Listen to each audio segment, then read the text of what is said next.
बारिश का मौसम, गांव के रास्तों में कीचड़, हवा में भीगी मिट्टी की खुशबू और आकाश में काले बादलों की ऐसी परतें जैसे किसी ने सूरज का अपने आंचल में छिपा लिया हो। हर तरफ नमी थी, लेकिन मेरे दिल में सूखा। 2 साल पुराना। मैंने अपनी चुन्नी सिर पर कस कर ओढ़ ली और छाते के नीचे से उस बोर्ड को देखा। थाना पचरुखी। मेरे कदम भारी थे, लेकिन मजबूरी थी। पिछले हफ्ते से एक अजनबी मेरी जिंदगी में दखल देने लगा था। शुरुआत में लगा संयोग है, गांव के बाहर पगडंडी पर उसकी काली बाइक दिख जाती, कभी खेत के किनारे खड़ा मिल जाता। लेकिन धीरे धीरे उसके कदम मेरे घर की चौखट तक आने लगे। रात में खिड़की के पास छायाएं, आंगन में रखे बर्तन इधर उधर होना और दरवाजे पर पड़ी पर्ची। अकेले रहकर डर नहीं लगता। कल रात तो हद हो गई, सीधे दरवाजे पर खड़ा हो गया। मैंने भीतर से कुंडी लगाई और रात भर खिड़की के बाहर से आती आहटें सुनी। सुबह मामा को बताया तो उन्होंने गंभीर होकर कहा, रिपोर्ट लिखवा दो राधिका, वरना लोग तुम्हें ही दोष देंगे। थाने में कदम रखते ही नजरें झुक गईं। 2 सिपाही बेंच पर चाय पी रहे थे और जैसे ही मैं गुजरी, उनकी निगाहें मेरे ऊपर टिक गईं। जिज्ञासा, शायद थोड़ी फुसफुसाहट। मैंने अपनी चुन्नी को और कस लिया। अंदर लकड़ी की पुरानी मेज और ऊपर से लटकता पंखा, जो ज्यादा आवाज करता था, हवा कम देता था।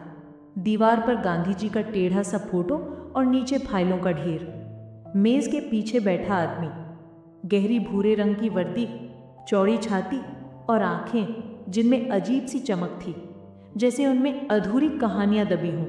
उसने सिर उठाकर मुझे देखा, कलम नीचे रख दी। कहिए, क्या परेशानी है?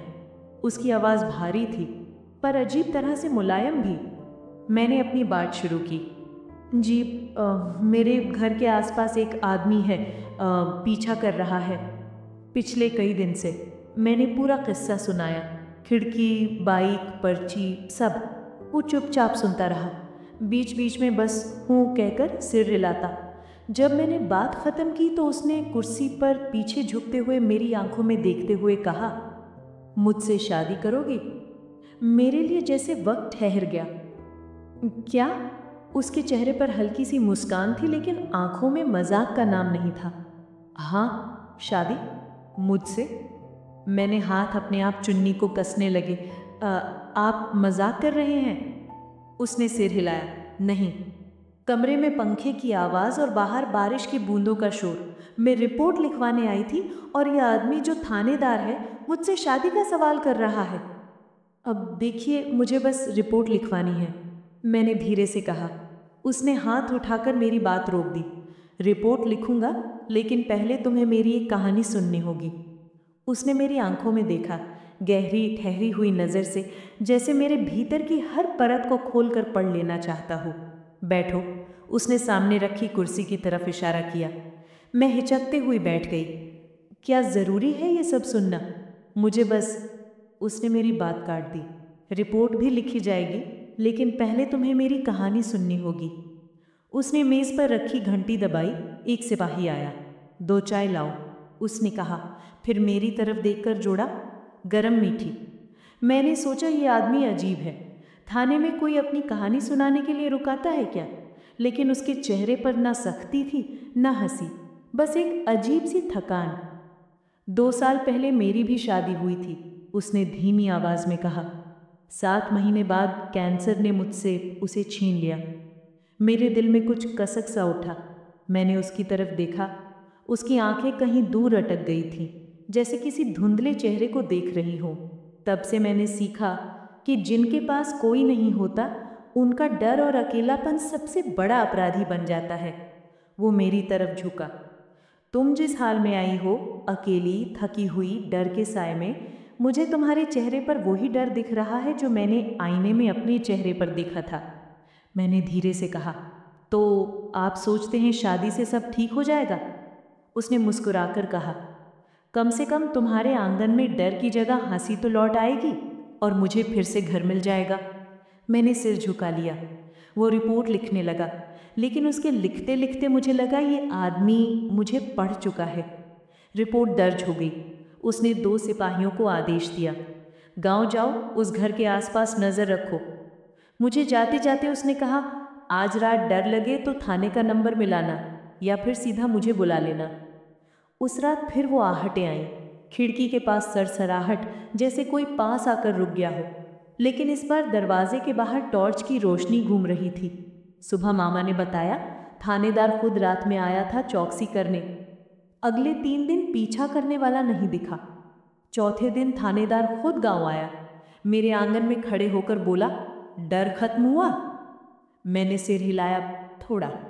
वो कुछ पल मुझे देखता रहा, फिर बोला, थोड़ा काफ़ी नहीं होता, डर को पूरी तरह से ख़त्म करना पड़ता है। अब हमारा अजीब सा रिश्ता बनने लगा। वो कभी अचानक खेत के रास्ते दिख जाता, कभी मामा के दरवाजे पर खड़ा होकर चाय पीता। गांव में बातें होने लगी, थानेदार का आना जाना बढ़ गया है। मैं इन बातों से बचती रही, लेकिन दिल में एक अनकही सुरक्षा महसूस होती थी। उसकी मौजूदगी का मतलब था अब कोई परछाई मेरे घर के पास आने की हिम्मत नहीं करता। एक दिन उसने सीधे कहा, राधिका, मैं फिर पूछ रहा हूँ, मुझसे शादी करोगी? मैंने कहा, आपको पता है विधवा से शादी करने में गांव में कितनी बातें होती हैं? उसने शांत स्वर में कहा, मुझे लोगों से नहीं, तुम्हारी आंखों से डर हटाने में दिलचस्पी है। धीरे धीरे उसकी मौजूदगी मेरी आदत बनने लगी। उसकी बातें, उसका ध्यान रखना और वो अजीब सी इज्जत जो वो देता था। मैंने महसूस किया कि वो मुझे सिर्फ एक मामला समझकर नहीं देखता, बल्कि एक इंसान की तरह देखता है। एक शाम थाने के बाहर बारिश में खड़े खड़े मैंने हिम्मत करके पूछा, अगर मैं हाँ कह दूँ तो?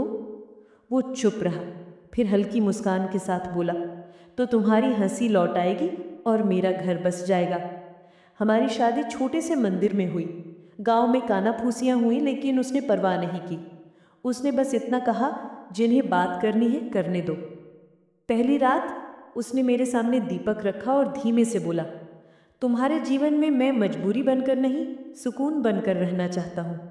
धीरे धीरे मेरी हिचक मिटने लगी।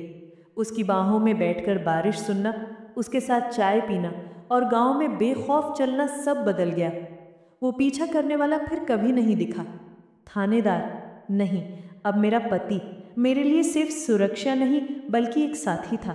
हमने साथ में हंसी, आंसू और सपनों का घर बनाया।